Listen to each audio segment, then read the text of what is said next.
পৃথিবীটা নাকি ছোট হতে হতে স্যাটেলাইট আর কেবলের হাতে, ড্রয়িং রুমে রাখা বোকা বাক্সতে বন্দি।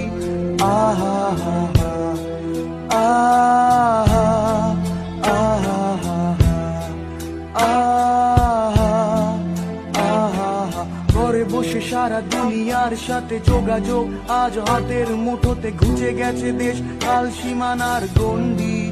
আহা হা হা।